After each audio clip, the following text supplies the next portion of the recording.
What a terrific start to round one of 2023. The Eels up against the Storm was a very tight contest. It was expected, and there's a lot to talk about in this video, guys. I want to focus on a few things, and that's the matchups and how that can affect the scoring.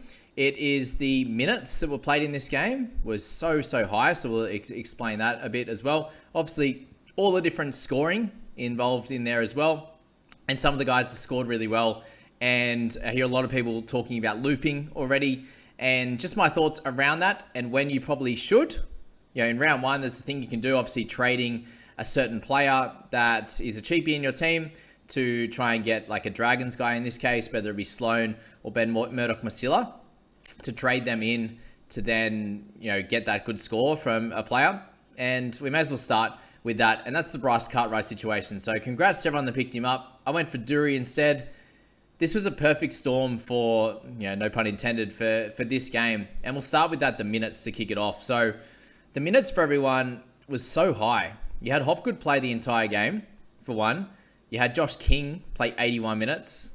You know, 3 minutes off was crazy. Harry Grant played the full game as well. Junior Polo there had the 68 minutes, which was crazy. You had Cartwright play the full game as well, which wasn't expected.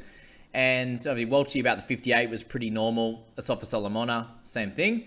And then you got Regan with 60 minutes. You know, for Junior, for Regan, their minutes are usually fairly high, that 55 to 60 type of range. But to see them, you know, have exceed that was pretty crazy as well. And then you look at guys like Lioro and also Katoa, both had really, you know, big games, the full games there. And, you know, some other big movers in Matt Dury, for example, with the 70 odd as well. The craziness here was Makatoa, unfortunately. Thankfully, he didn't get on at all, but unfortunately had 0 minutes. So for those that picked him up, that was an absolute out of this world decision, I think. With the amount of minutes that are in this game, obviously it went to extra time, but the amount of minutes that are in there, that really caused some issues for Eels, I think. You know, they didn't use him at all. They used a lot of these guys like Greg for 16 minutes. They had Momasia come on when Dury went off, and he ended up playing the rest of the game. Dury had to come on because they had a few injuries and stuff. But just not using Makatoa through the middle when it was such a middles game. Like, we're going to talk about the scoring in a sec. It's all through the middle. And that's something to think about, guys. It's just that scoring with the players. You look at the Storm guys, for example. You know, apart from Hopgood with the tackles, it was all massive numbers for the Storm guys. You had King with 55, Grant with 59. And then you have guys like Katoa getting 42 and Liero getting 38. So edges and middles was crazy. You know, guys like Welchie and Asafa Solomona with their normal sort of numbers, 37 for Welch, 30 for Asafa, was really high. Eel side of the ball was only Hodgson that had the big numbers in tackles with 42. Campbell Gillard with 33. But it shows, guys, that these type of low-scoring games are going to be really conducive to the middles and the hookers. So that is why you see, you know, you'll see games there where Grant gets 60 tackles. They're few and far between, though. You know, he does do it every 4 to 5 weeks. If you look at his, you know, footystats.com there, and the lower run meters, we may as well start with him. Let's go, guys. 76 points. I was really happy with how he was looking. You know, getting plenty of tackles, completely fine. He's priced at 60, guys. So I was really happy with where he was at full-time. Well, full-time. At that 58 to 60 type of mark there, pre-updates. I think that would have been solid in a low-scoring game. No real chances for him to get out and do anything special. And of course, it gets to overtime, extra time there, and he comes out and does something special. So a big congratulations to everyone who started with Grant. Unfortunately, he didn't make my side. He did make the Supercoach side, so that's something. But Grant there, the 76. You take that, he's going to have the 80s and 90s games, guys, and he will have the 40s and 50s games where he doesn't happen to do anything in attack, and it's a higher scoring affair. Whether it's scoring on the edges, for example, Munster's doing his thing, Hughes is doing his thing on the right. He'll have those up and down type of games, but absolutely great start for Grant. And, you know, this is clearly a type of game where the more players you had in the game, the better, really. You know, if you pick Cartwright instead of Dury, or you pick both of them, it's still fine. Like, Dury's still going to make plenty of money, so we'll think about that as well. Hopgod, how good is he? Let's start up there now. 83 points for him. The 57 tackles. They're not showing the offload stats for some reason, but he had 5 offloads there, which was awesome. All to hand, 20 points there. So 57 tackles for 7 misses. You take that every day of the week. Not even having many tackle breaks or attacking stats is incredible. and had him as my VC. Probably should have had him as the captain there, which, hopefully Cleary can come out and beat that, or get close to it even, because 83 is absolutely spectacular. So Hopgod, surprisingly only owned by 37%. What that does show is most likely the rest of the pack, 63%, are the more casual fan, which don't know or haven't done a lot of study. And Hopgood, came out and absolutely brained it. So he was incredible at 83. So well done to him. He was obviously a must-have coming into the season. Joshy King. So a few people will now look at him. Joshy King had a lot of games last year with 70 to 80 minutes and scores in the 30s or 40 mark there. And when he's priced, pretty close to that 40 mark, there's really no reason as to why you would have picked him up, because he wasn't going to average 50. But for him to come out, have the 55 tackles, a try assist, and the 133 meters, absolutely crazy. So hats off to him. Don't panic by him. Definitely panic by Hopgood if you haven't got him. But yeah, Joshy King, an awesome game for him there. Harry Grant, so 76 was crazy. We spoke about him. Yeah, a great option to have on your side. If you happen to have an injury or something at the over this next week or two, look to get him in for sure. Junior Bolo there, he had a terrific game, the 68 minutes. The try coming off Josh Hodgson was really, really good pass there. Just, a bit of a mistake by Munster. And, good work for Junior there. But the 49 in base is, again, very much not what you normally see from him. Expect very much similar scores to last year, guys. Some big scores like this when he scores a try, and then some 30s and 40s in some lower minute games, or just some lower output games if there's a lot of tries scored. It's obviously going to be conducive to good attacking stats for those type of players, but the guys in the middle, if it's a 30 to 20 type of game, they just miss out on so many more tackles and run meters there, guys. So just be aware of that. All right, Cartwright. This was the big decision of the game.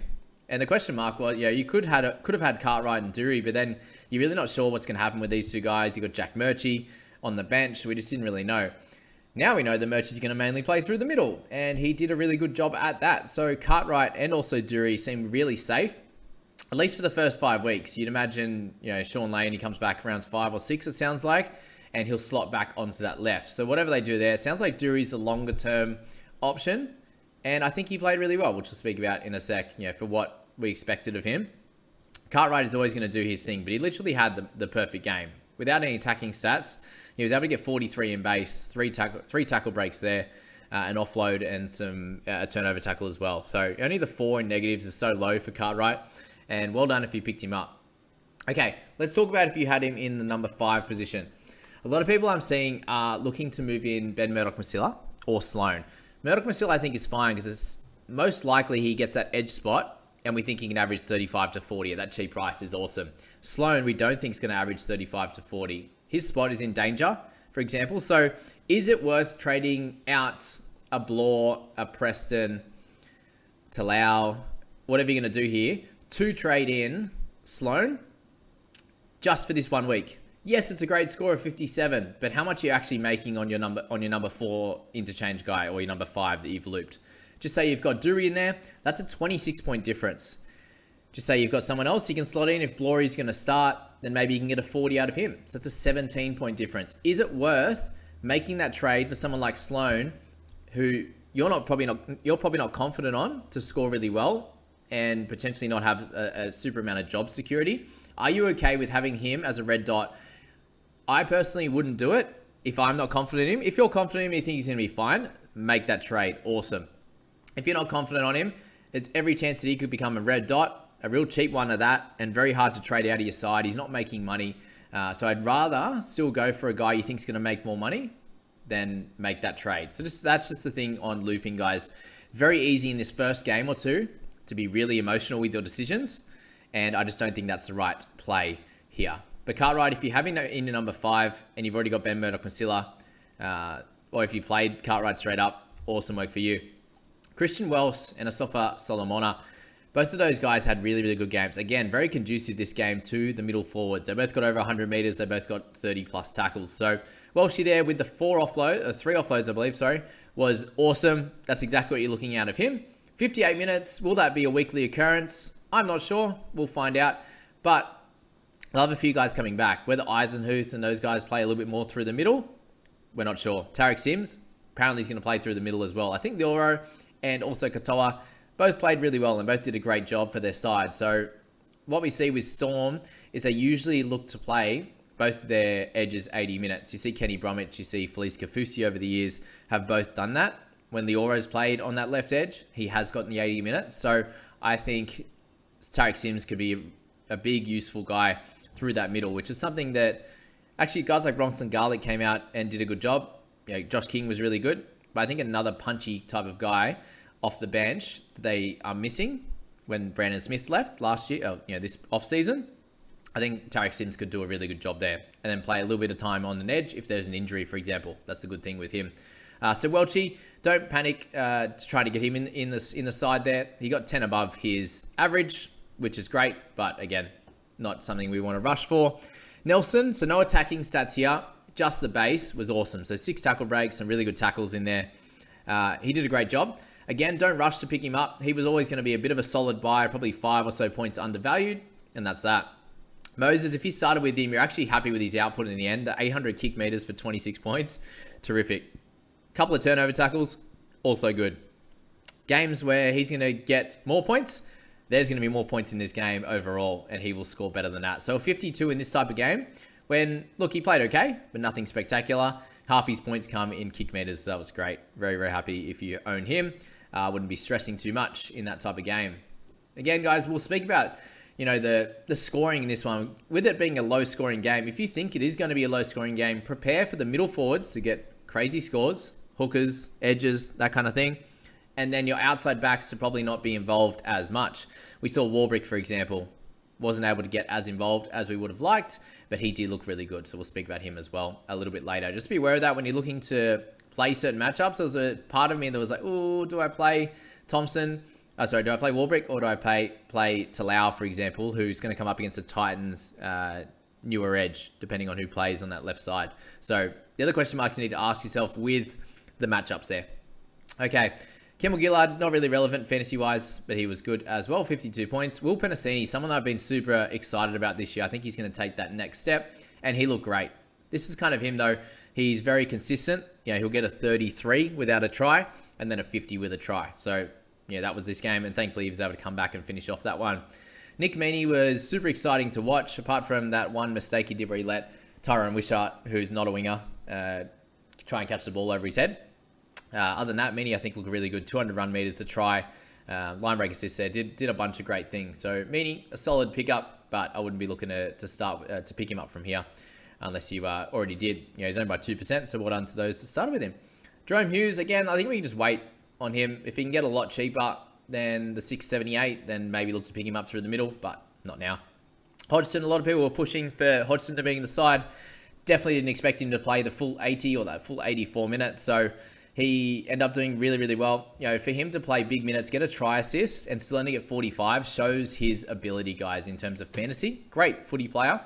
But, if he doesn't have that try assist, he gets a 38, which is obviously not great. When you're looking for, these hookers to get 50-plus scores and be keepers, Hodgson's not one of those guys. He will make a bit of cash, and for those that, 3% that owned him, worked out pretty well. Trent Lioro, you need to have him in your side. I think it's pretty clear now. 9.9% owned. That's unders. It should be about 20, I'd say. So very, very well done to all those that picked him up. Unfortunately, our people's squad did not. They decided to go for Katoa instead. And that's, it is what it is on that one. We'll speak about him in a sec. But, 45 points for Trent. I think he looked really, really good. So he had, 10 in negatives, which wasn't nice. He had the couple of missed tackles, couple of errors, and a penalty. So if he can clean that up a little bit, he only had, the one tackle break. So not really ideal in terms of that. So there's definitely room for improvement in attacking stats there. And he could be a 40-plus type of scorer on the regular basis and make us a good couple 100K there. If he can get, if he can average 45 there, he's all the way up into the 600s, which is awesome. So Cam Munster, what an interesting game for him. With the injury, the dislocation, compound dislocation, so came outside the skin there. He said it doesn't look very good, but it sounds like with that type of injury, if it's just a dislocation, then he should be okay for next week. Or maybe you have 1 week off to clean it up, and you're really at risk of infection when you pierce the skin like that. So he was solid. In his time, there was a little bit of a worry on him not playing at all. So if you picked him up, and there's obviously a decent chunk at 13%, you're not super happy with the 44, but you're glad he came back on and kept playing, and hopefully he's back for next week. Tottenham played solid. He's a 319K, but there's guys like Grant Anderson and stuff that could come in. little bit of talk that maybe Xavier Coates is going to miss a few weeks. So I'll speak about him in a sec as well with the joint. Yeah, I think he said SC is what the NRL physio said instead of AC. So a little bit different.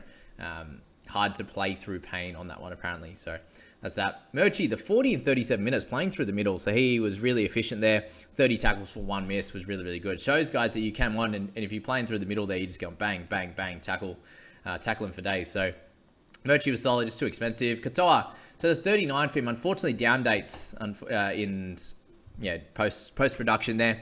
He had, unfortunately, negative 14.